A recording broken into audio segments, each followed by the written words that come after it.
इस क्वेश्चन में आपको बताना है ऑर्डर ऑफ रिएक्शन और आपको मैकेनिज्म दी हुई है, ठीक है। तो ऑर्डर ऑफ रिएक्शन निकालने के लिए हम क्या करते हैं, हम स्लोवेस्ट स्टेप देखते हैं। स्लोवेस्ट स्टेप हमारा दूसरा है। तो यहाँ से हम रेट निकालेंगे। रेट इज इक्वल टू हो जाएगा K2 A B2, a concentration of this and this, ठीक है। अब आपको देखना है कि इसमें जो आपको मैकेनिज्म दी हुई है, इसमें शॉर्ट लिविंग स्पीशीज कौन सी है। तो इसमें शॉर्ट लिविंग स्पीशीज हो गई आपकी ए, क्योंकि ये बहुत फास्ट, ये शुरुआत स्टेप में ही जो A2 है वो ए में डिसोसिएट हो रहा है, बहुत फास्ट तरीके से बन जाता है। तो आपको ये क्या करना पड़ेगा, ये एलिमिनेट करना पड़ेगा। कहाँ से, स्लोएस्ट स्टेप से। तो आपका क्या आ जाएगा, ऑर्डर ऑफ रिएक्शन आ जाएगा। तो आप कैसे एलिमिनेट करेंगे, तो जहाँ जहाँ ए है वहाँ वहाँ आप रेट ऑफ रिएक्शन लगा दीजिए। तो एक तो ए यहाँ बना हुआ है, तो इसमें अगर मैं फॉरवर्ड रिएक्शन का देखूँ रेट, तो R1 इज इक्वल टू हो जाएगा K1 A2। और अगर मैं बैकवर्ड रिएक्शन का देखूं रेट, तो R2 हो जाएगा K इनवर्स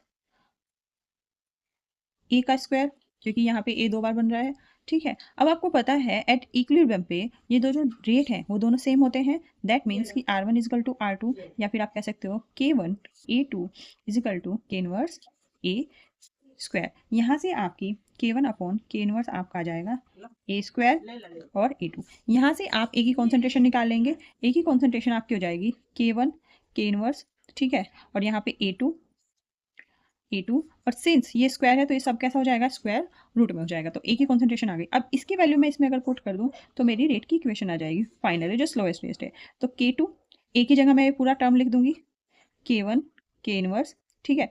और मैं इस A2 को थोड़ा बाहर लिख लेती हूँ ऐसे रूट करके, और ये हो गया B2, ठीक है। तो इन्हीं टर्म्स में हमारा आ गया जो रेट है, ठीक है। जो शॉर्ट लिविंग स्पीशीज है वो रिमूव हो गई। तो यहाँ से अब आप देखो इनकी पावर काउंट कर लो, तो कितनी हुई, A2 की पावर कितनी है 1/2, और B2 की पावर कितनी है 1। तो टोटल ऑर्डर कितना हुआ 1/2 + 1 यानी कि 3/2।